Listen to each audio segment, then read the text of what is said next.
Hello children, welcome back to my channel CBSE Geography Made Simple. Today I shall be teaching you the first chapter of Geography of class 10th of CBSE curriculum, Resources and Development.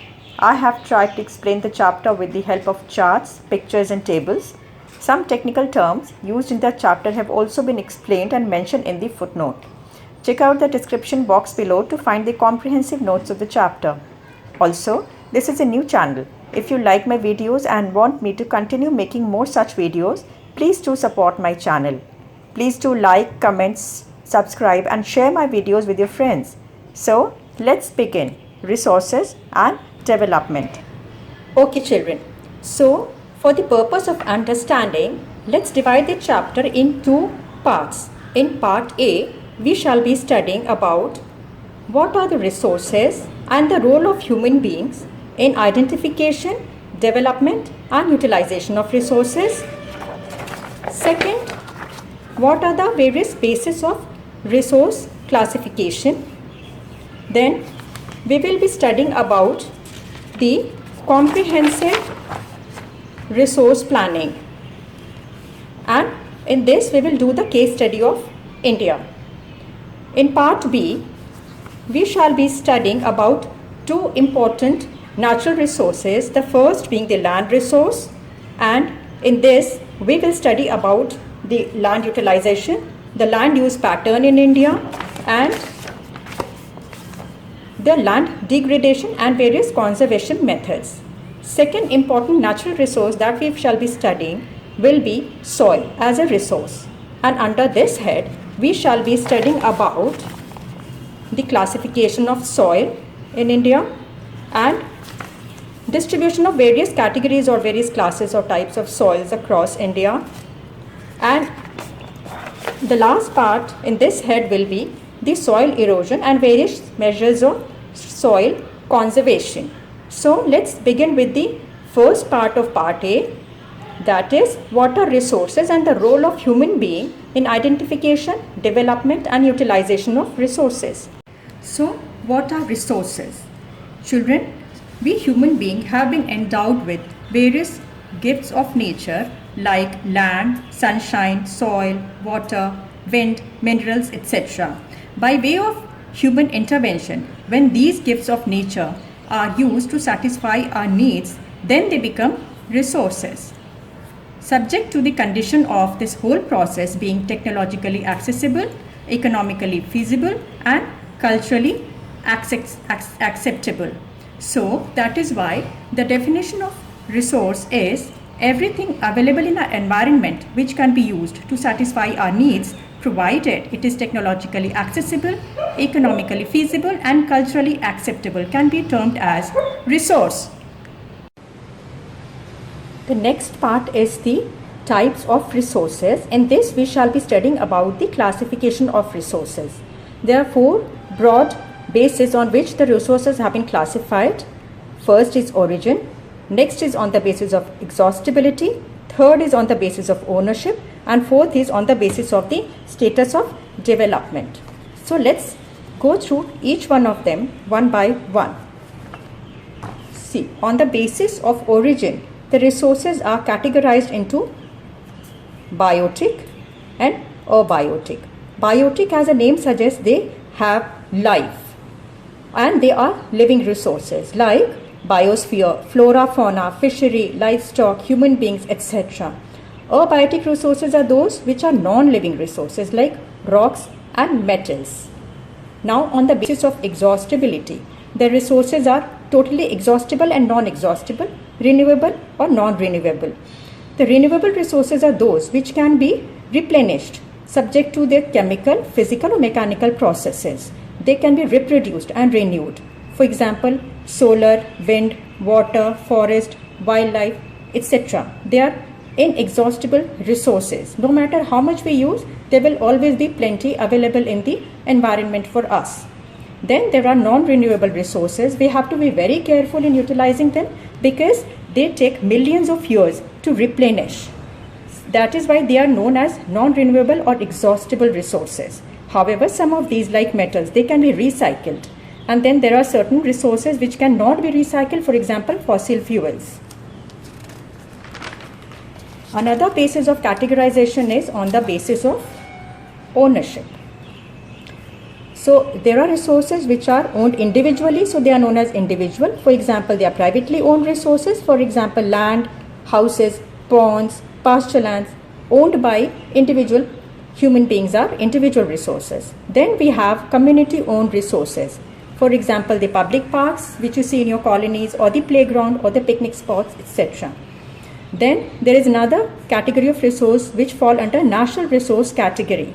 So children, even the resources which are actually the individual or community owned resources, they all, broadly speaking, they fall under the national resources, because the government, as per the requirement of development, can acquire these resources for the purpose of, for a larger interest of the society.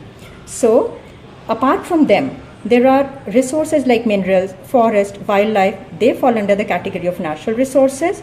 And even the land within the political boundary of the country is a natural resource. And oceanic area up to 12 nautical mile from the coastline, which is known as territorial water, this is a national resource. We have the fourth category, which is international resource. These resources are governed by international institutions, and they are, for example, exclusive economic zone, which is the ocean resources beyond 200 nautical miles. These are international resources. So on the basis of ownership, we have resources of individual resources, community owned resources, national resources, and international resources. Then we know the resources are available in the environment, but not all resources have been fully or potentially developed and utilized. So the status of development of resources also vary. On the basis of the status of development, the resources have been categorized into potential resources. So potential means what? It has a lot of potential to contribute to the human development and the requirement of needs of human beings, but they have not been fully utilized. So for example, wind and solar energy, we know there is a huge potential of wind and solar energy in our western states of Gujarat and Rajasthan. However, they have not been fully utilized in India as yet. There are some resources which are fully being utilized for our purposes, for our needs. They have been surveyed properly. They are both quantitatively and qualitatively utilized. Proper resource planning is being done. So they are used for technological and economically. They are technologically and economically feasible also. So they fall under the category of developed resources. Then there are resources which are called stock.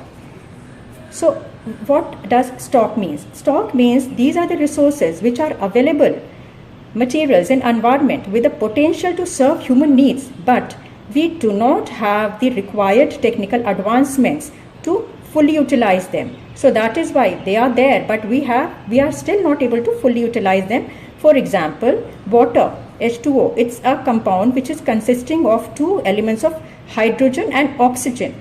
And hydrogen can be used as a huge energy resource. However, the technical know-how is still not developed to utilize hydrogen as a means of energy resource.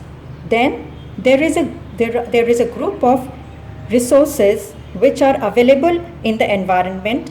The technical know-how is also available, but the use is not yet started fully. They are mainly to fulfill our future requirement. For example, the river water, which is used for hydroelectricity generation, is used only to a limited extent. So water in the dams is actually a reserve which will be utilized for future requirement. So the resources under reserve is actually a subset of stock. So children, we have now done the water resources and the role of human being in development and utilization of resources, various bases of classification of resources.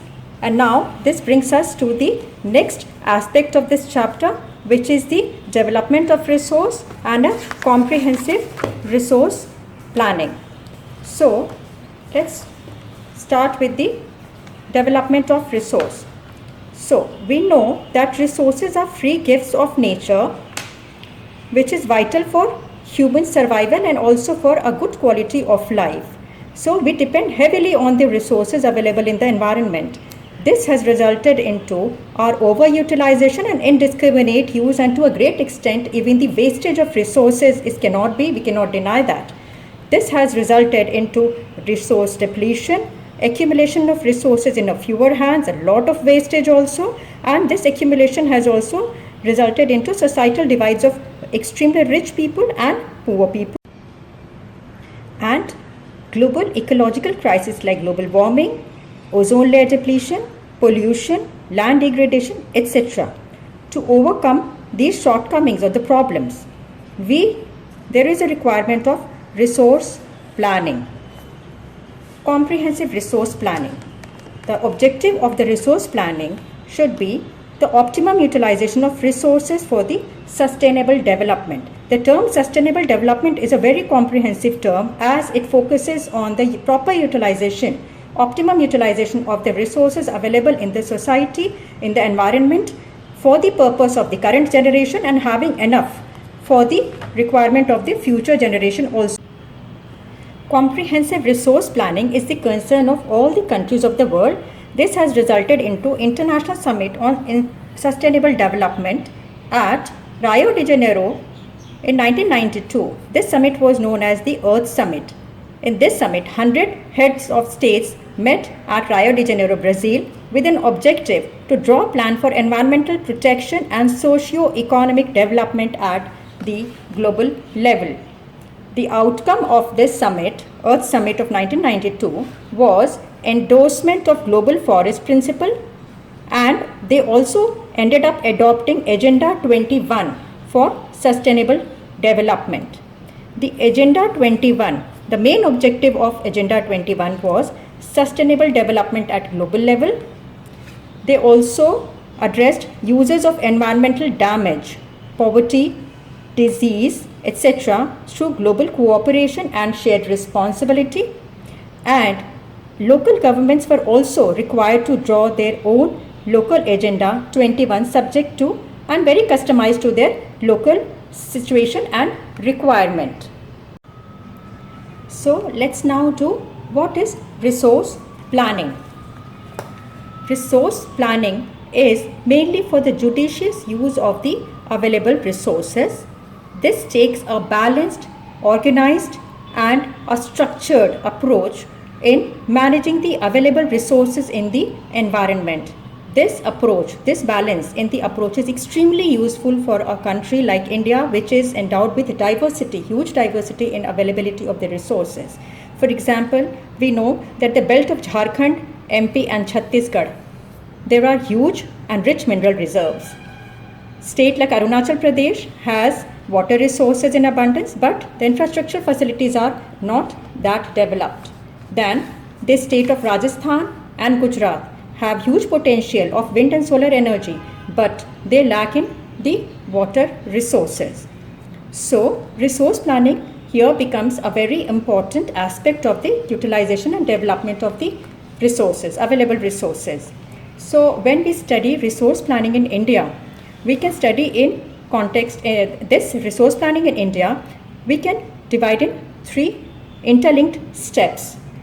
The planning starts with proper survey and making an inventory of the available resources across region. This involves survey of the region, mapping both in terms of qualitative and quantitative estimation of the available resources. After this data has been prepared, then a proper structure is evolved wherein the available resources is matched with the technical know-how and the infrastructural base. Now after this matching has been done, we evolve a plan for development, but then this has to match or align with the overall national development plan. Fine. So these are the 3 stages of resource planning in India. Now, resource planning is a complex process, but before we start the resource planning, there has to be certain prerequisites which have to be fulfilled before we enter the process of resource planning. What are these? The first is the resources have to be available. Unless the resources are available, we will not be able to make a plan for them. Also, there has to be adequate technical know-how.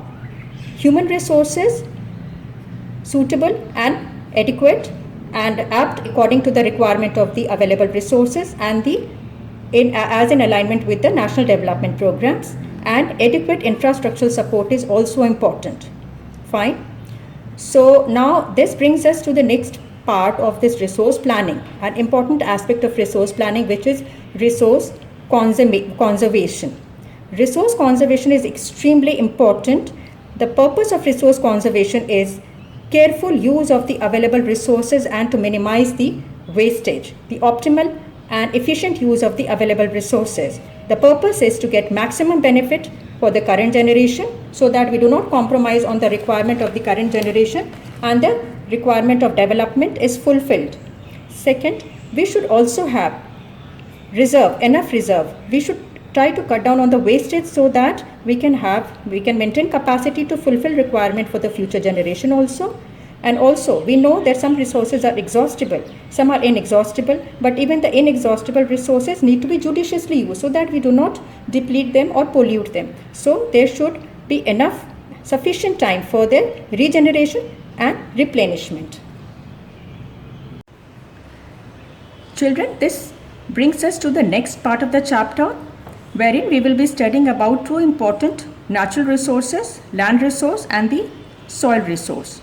Land resource is one of the most important natural resources because this supports vegetation, human life, wildlife, economic activities, transport, communication system, etc. However, land is an asset of finite magnitude. Therefore, it is very important to use the available land resource for various purposes with very, very careful planning. Right? Besides, in India, the land is under varied relief features. 43% of the land is covered by plain, and this area is good for agricultural activity, followed by 30% under mountain cover, and 27% is accounted for by the plateau region, and this region is rich in mineral resources supply. The land utilization pattern in India is also varied. There are forest covers. Then we have area which is under cultivation, and this includes areas which is known as net sown area and the gross sown area. So net sown area is the total area which is sown with crops and orchards, and this represents an area in which crops are grown only once in a year. And in this, if we also include the area which is sown more than once in an agricultural year, then we get the gross cropped area. Besides, there are land which are not available for cultivation, for example the barren and the wasteland, and then there are land which are put aside for non-agricultural usage, for example for building of buildings, roads, factories, etc. Apart from that, there are fallow lands also, this is the land where cultivation has not taken place in last 1 to 5 years duration. Other than the fallow land also, there are other uncultivable land also, which includes land earmarked for permanent pastures and grazing land, mostly in the western states of Gujarat, Rajasthan, etc. Then land under miscellaneous tree crops. This area is not included in the net sown area. However, some cropping or some vegetation is there, for example growing of bushes, grass, bamboos, etc. Then cultivable wasteland which has been left uncultivated for more than 5 agricultural years. The factors determining the land use pattern in India are physical factors like soil, topography, climate, etc. and human factors. For example, the human population, the density of population, the culture, tradition, technical advancements, etc. Now let's go through the statistics related to land use pattern. The total geographical area of India is 3.28 million square kilometer. However, we have data of only 93% of this area. Of this, the net sown area accounts for 54%. Maximum or the most of the net sown area is in states of Punjab and Haryana, which is accounting for 80%, and only 10% of net sown area is found in states of Arunachal Pradesh, Mizoram, Manipur and Andaman and Nicobar Islands. Then there are pasture lands also, but the trend of pasture land, this is a decreasing trend. Forest cover is also very less, and it is less than 33%, which is the ideal forest cover for a area, for a country. The wasteland in India also include the arid regions and the rocky areas. We will now do land degradation and various conservation methods. What is land degradation?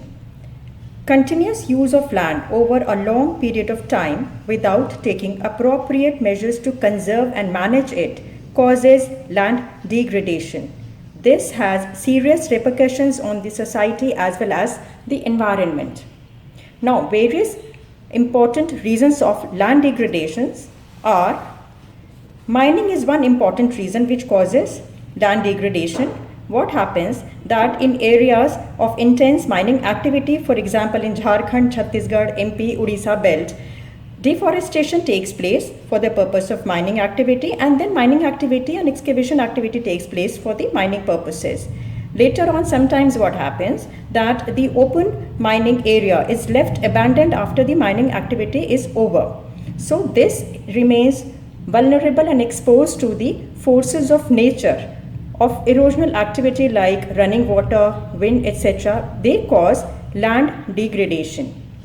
Similarly, areas which have livestock farming as an important economic activity like Gujarat, Maharashtra, MP and Rajasthan, again overgrazing results into exposure of the upper surface of the land to the forces of the nature and resultant erosion causing land degradation. Areas of intense agricultural activity like Punjab, Haryana and Western UP, over irrigation takes place because the rainfall is inadequate to support the agricultural activity. This over irrigation results in waterlogging, over salinity and alkalinity, which is not good for the soil. Then certain industrial areas where some mineral processing takes place like processing of limestone, soapstone, etc., a lot of dust is produced. So this also is done. This is the reason in the of land degradation in the industrial area, because this dust settles on the soil and this causes land degradation. To check the land degradation and for conservation and proper safeguard of the land, we can take certain measures which are very basic, and we have also been studying about them. There are measures of afforestation which can be adopted. Then management is very important of the grazing land, mining activities, sand dunes, stabilization, wasteland, etc., so that a proper planning and a procedure is in place. Then a proper disposal of industrial waste is also important, so that they are properly disposed of and they do not hamper the land or they cause any kind of degradation. We will now study about soil as the natural resource. Soil is the most important renewable natural resource which forms the topmost layer of the earth, and it's formed because of the weathering of the rocks. The minerals, air, water, living organisms, they all interact together to form soil. Thus, the parent rock, vegetation, climate, forces of wind, water, glacier, etc., various chemical, physical changes and organic factors, they all work together and the result is the formation of soil. However, it is a very slow process because even the formation of a few centimeters of soil may take millions of years, right? And soil is composed of organic as well as inorganic matter. Organic as in which is known as humus, and inorganic matter which is the decomposed particles of the bedrock, which is consisting of the mineral particles. However, once the soil has been formed, we know that the forces of nature, they work uninterrupted and throughout on the surface of the earth. So what happens, even when the soil has been formed, this top layer of the earth is constantly exposed to the actions of rains, wind, glacier, various chemical and physical changes. This results in the erosion of the top layer of the earth or the soil cover, and this eroded material is transported and again deposited somewhere again on the surface of the earth. So what happens is the soil formation and soil erosion is actually an ongoing cyclical process, and it is an unending cyclical process. The cover of the soil is considered, or the soil layer is considered, one of the most important natural resources because it supports plant growth and various kinds of living organisms. We will now study about the classification of soils. India has varied relief features, landforms, climatic realms, and vegetation types. All these have contributed in the development of various types of soils in India. In this chapter, we will study about types, distribution, composition, and special features of 6 different types of soil. So we will start with the alluvial soil. The entire North Indian plain is made up of alluvial soil due to depositional activity of the 3 main rivers of Indus, Ganga, and Brahmaputra. In a narrow stretch, this alluvial soil is also found in the states of Rajasthan and Gujarat, this area, and in the eastern coastal plains, especially in the deltas of the rivers Mahanadi, Godavari, Krishna, and Kaveri. This soil consists of various proportions of sand, silt, and clay. However, the soil particle gets bigger as we move up the river valley, and that is near the foothill area or the Terai region. As we move down the river plains, we find that the soil particles become more fine. An important feature of the floodplain of India is Bangar and Khadar. Khadar is a new alluvium which is formed due to depositional activity of the river every year during the flood times, whereas Bangar is the old alluvium, and it is also composed of the calcareous deposits known as Kankar. The soil is rich in potash, phosphoric acid, and lime.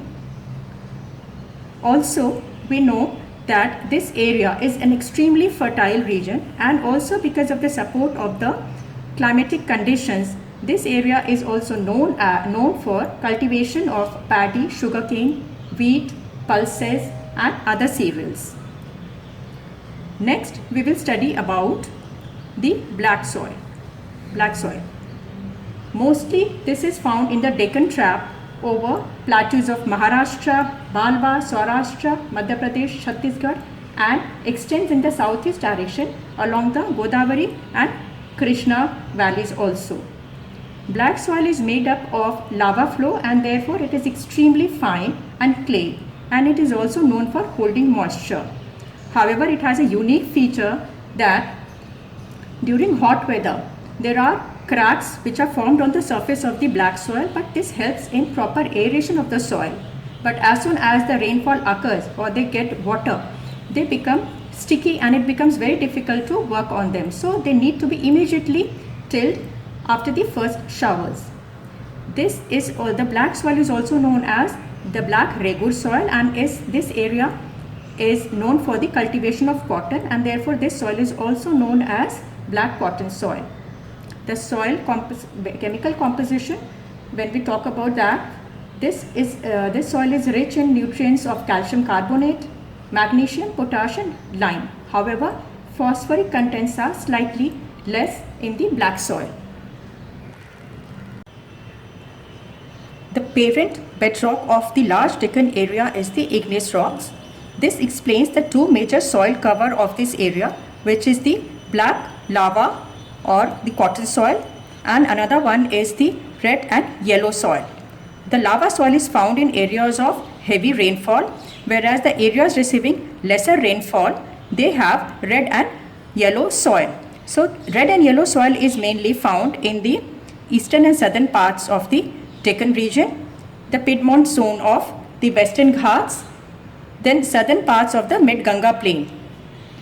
The red color of the soil is because of the diffusion of iron in the bedrock, and the soil looks yellow when it is in the hydrated form. Another important soil type is the laterite soil, which is found in areas of high temperature and heavy rainfall. It develops in areas of tropical and subtropical climate with alternate wet and dry season. The laterite soil is mainly found in the Western Ghat regions of Maharashtra, Karnataka, some parts of Tamil Nadu, some parts of Orissa and West Bengal, and some northeastern regions also. The heavy rains causes intense leaching, and thus this soil has low humus content as the microorganisms get destroyed in the heavy rains. Also, the soil is prone to erosion because of landscape and heavy rains. However, with adequate soil conservation methods and agricultural activities take place, like tea and coffee in Karnataka, Kerala and Tamil Nadu, this area, and also cashew nut is also grown in abundance in Kerala, Tamil Nadu and Andhra Pradesh area. The term laterite is derived from the Latin term later, which means brick, because this soil is used to make bricks, which is used for the house construction. Another important soil type of India is the arid soil, which is found in the arid and dry regions of India, mainly Gujarat and Rajasthan. This soil lacks humus and moisture because of very high temperature and dry climate, which causes very fast evaporation. This fast and high evaporation increases the calcium content in the soil, which causes the formation of kankar, and also salt content is very high in some area, and this helps in obtaining common salt by evaporating water from most of these areas. After proper irrigation facilities have been developed, the soil becomes cultivable, and some cultivation and agricultural activity takes place in western Rajasthan and Gujarat area. Then the forest and mountain soil is mostly found in the hilly and mountainous and forest terrain of India. The soil texture varies and it's loamy and silty in valley areas and very coarse grained in the upper slopes. In the snow-covered areas of Himalaya, the soil is acidic and has very low humus content. Soil found in the lower areas of valley are relatively finer in its texture and more fertile, and soil in the foothill areas are definitely more fertile, which is the Terai region, and is good for cultivation. This brings us to the last leg of the chapter, the soil erosion and the soil conservation. The denudation of the soil cover and subsequent washing down of the soil cover is known as soil erosion. We have already studied that the soil formation and soil erosion is an ongoing cyclical process.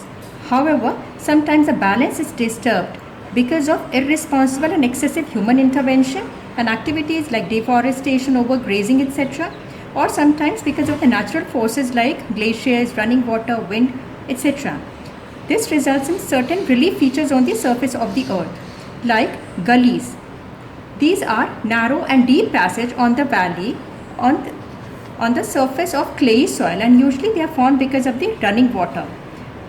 This land or the gully feature is quite unfit for cultivation, and it is known as bad land. Chambal Basin area, these lands are known as ravines. Sheet erosion is also caused because of the soil erosion activity. Here, in the sheet erosion, what happens when the water flows as a sheet over a large area, the topsoil is washed away. So sheet erosion can occur because of the excessive and heavy flow of water or rain over them, resulting in the washing away of the topsoil topsoil layer. Wind erosion is also causes blowing of the loose soil. Faulty farming techniques and plowing also causes erosion. Children, we have studied that soil is a renewable natural resource. However, we also now know that even the formation of a few centimeters of topsoil layer sometimes may need millions of years in formation. So it's very important that we behave very responsibly and we take adequate conservation measures. So there are various preventive methods which should be used towards the soil conservation. Important measures to prevent soil erosion are contour plowing, wherein the plowing is done along the contour lines of the slope to reduce the water flow. Terrace cultivation is another method which is practiced on the hilly region, wherein the steps are cut out on the slopes and terraces are made to restrict the erosion which is caused by the running water or wind. There are well developed terrace cultivation and terrace farms in western and central Himalayan region. Then strip cropping is also practiced in large fields where strips of grass is left to grow between the crops to break the force of wind, and also the resultant erosion is thereby reduced. This is also practiced on steep slopes. Then shelter belts are also formed, which means planting of rows of trees in such a manner so as to break the flow of wind and to prevent soil erosion. With this, we conclude this chapter. Hope you enjoyed learning. If you like the video, please do like and subscribe to my channel and also share with your friends. Feel free to share your comments and feedback in the comment section below. And yes, don't forget to access the notes of the chapter from the description box below. I shall be back again very soon with the next chapter of class 10th. Thanks for watching. Happy learning.